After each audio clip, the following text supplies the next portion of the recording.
कोलकाता का नामी medical college, एक डॉक्टर जिसने 26 घंटे तक मरीजों की जान बचाई, बस 1 घंटे आराम करने गई थी और अगली सुबह उसकी लाश मिली, गला टूटा हुआ, चेहरा पूरी तरह बिगड़ा हुआ और पूरे शरीर पर जुल्म के गहरे निशान।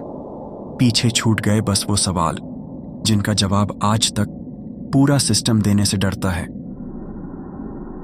RG Kar medical college and hospital यानी कोलकाता का 105 साल पुराना मेडिकल संस्थान, देश के सबसे बड़े सरकारी अस्पतालों में से एक। 9 अगस्त 2024 की सुबह दिखने में तो आम दिन थी। डॉक्टर, नर्सें, इंटर्न्स सब अपने अपने काम में जुटे हुए थे। इसी अस्पताल की आईसीयू में 31 साल की रेजिडेंट डॉक्टर, जिनका असली नाम कभी उजागर नहीं हुआ, मीडिया ने उन्हें बस डॉक्टर एस कहा। उन्होंने 26 घंटे की लगातार ड्यूटी पूरी की थी, थकी हुई थी। सुबह 6 बजे वो सेमिनार हॉल में थोड़ी देर आराम करने चली गई। ये उनका डेली रूटीन था, लेकिन किसी ने नहीं सोचा था कि यही आराम उनका आखिरी बन जाएगा। 10 अगस्त दोपहर 12 बजे तक जब डॉक्टर एस बाहर नहीं आई तो एक सीनियर डॉक्टर ने दरवाजा खटखटाया। अंदर से कोई जवाब नहीं। दरवाजा जबरदस्ती तोड़ा गया और जो दृश्य सामने आया वो रूह कपा देने वाला था। डॉक्टर जमीन पर पड़ी थीं। उनका चेहरा पूरी तरह विकृत था, पहचानना तक मुश्किल। गर्दन की हड्डी टूटी हुई, कपड़े अस्त व्यस्त और पूरे शरीर पर चोटों और जबरदस्ती के साफ निशान थे। पोस्टमार्टम रिपोर्ट ने साफ बताया, पहले रेप हुआ था। हत्या के समय डॉक्टर बेहोश थीं। उनके नाखूनों में स्किन और कपड़े के टुकड़े थे, यानी उन्होंने पूरी कोशिश की थी खुद को बचाने की, लेकिन वो हार गईं। सीसीटीवी फुटेज गायब। सेमिनार हॉल के बाहर का कैमरा उस वक्त अचानक बंद हो गया। जांच में पाया गया हार्ड डिस्क को मैन्युअली फॉर्मेट किया गया था। पुलिस ने साफ कहा, ये कोई तकनीकी गलती नहीं थी, ये एक प्लान की गई साजिश थी। लॉगबुक और सिक्योरिटी रजिस्टर दोनों गायब।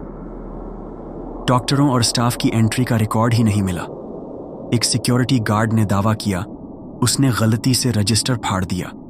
गलती या साजिश? एक जूनियर डॉक्टर ने बताया कि उसने सुबह 5:30 बजे संजय रॉय नाम के सिविक वॉलंटियर को सेमिनार हॉल के पास घूमते देखा था, लेकिन पुलिस ने उस गवाही को 24 घंटे तक दर्ज ही नहीं किया। क्यों? किसके दबाव में? संजय रॉय पर पहले भी महिला स्टाफ से छेड़छाड़ के आरोप लग चुके थे, लेकिन हर बार उसे बचा लिया गया। कैसे? कौन था उसके पीछे? रात 2 बजे उसने अपनी दोस्त को मैसेज किया था, मुझे लग रहा है कोई मेरा पीछा कर रहा है अस्पताल में, शायद मैं ज्यादा सोच रही हूं।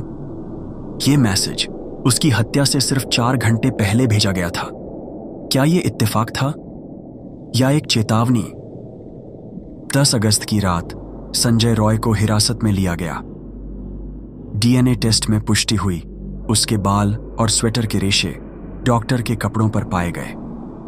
फिर भी सवालों की बौछार शुरू हो गई। उसे तुरंत कोर्ट में पेश क्यों नहीं किया गया? मेडिकल इंटर्न्स के बयान बार बार क्यों बदले गए? हॉस्पिटल प्रशासन मीडिया से क्यों भाग रहा था? #Justice for doctor S social media पर ट्रेंड करने लगा। देश भर के मेडिकल कॉलेज के छात्र सड़कों पर उतर आए। AIIMs, जिपमर, KGMU, हर जगह प्रदर्शन हुए। एक छात्रा ने रोते हुए कहा, हम मरीजों की जान बचाते हैं, लेकिन अब हमें खुद को बचाने की जरूरत है। जैसे ही केस CBI को सौंपा गया, एक के बाद एक चौंकाने वाले राज सामने आने लगे। संजय रॉय के संबंध अस्पताल के बड़े ठेकेदार नंद किशोर शेट्टी से थे। दवाओं की सप्लाई से लेकर सिक्योरिटी टेंडर तक सब कुछ उसी के हाथ में था। पूर्व प्रिंसिपल डॉक्टर संदीप घोष ने ही संजय को नाइट ड्यूटी पर लगाया था, जबकि उस रात उसकी कोई जरूरत नहीं थी। क्यों? CBI रिपोर्ट ने बताया, अस्पताल के अंदर एक पूरा आपराधिक नेटवर्क है जो सबूत मिटाने, गवाहों को डराने और केस को दबाने में माहिर है। एक जूनियर डॉक्टर जो गवाही देने वाला था, उसे धमकी मिली, अगर बोला तो अगला नंबर तेरा होगा। 18 जनवरी 2025 कोर्ट ने संजय रॉय को उम्र कैद की सजा सुनाई, लेकिन आम जनता ने पूछा, सिर्फ उम्र कैद?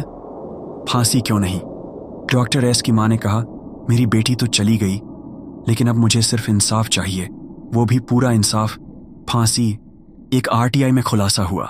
हत्या वाली सुबह संजय ने 3 सीनियर अफसरों से बात की थी। कॉल रिकॉर्ड्स में 4:30 से 6:10 AM तक की बातचीत दर्ज है। तो क्या वो अकेला था? इस केस के बाद आरजी कार मेडिकल कॉलेज की महिला डॉक्टरों ने नाइट शिफ्ट में काम करने से मना कर दिया। सरकार ने नई सिक्योरिटी एजेंसी लगाई, सीसीटीवी कैमरे अपग्रेड किए गए और महिला स्टाफ के लिए विशेष सुरक्षा अधिकारी नियुक्त किए गए। डॉक्टर्स फॉर जस्टिस नाम की एनजीओ ने एक रिपोर्ट में कहा, पिछले 5 सालों में 22 महिला डॉक्टरों के साथ अस्पताल परिसर में यौन हिंसा हुई है, लेकिन 80% मामले कभी अदालत तक पहुंचे ही नहीं। ये सिर्फ एक डॉक्टर की हत्या नहीं थी, ये पूरे सिस्टम की नाकामी की कहानी है। एक ऐसा सिस्टम जहां ना इंसाफ है, न सुरक्षा, और जहां सच्चाई बोलने वालों को धमकियां मिलती हैं, जान से मार दिया जाता है। क्या अब अस्पतालों में ड्यूटी करना मौत को बुलाने जैसा हो गया है? क्या एक डॉक्टर की लाश इस सिस्टम को हिलाने के लिए काफी नहीं? अब आप ही सोचिए, क्या हम सच में सुरक्षित हैं?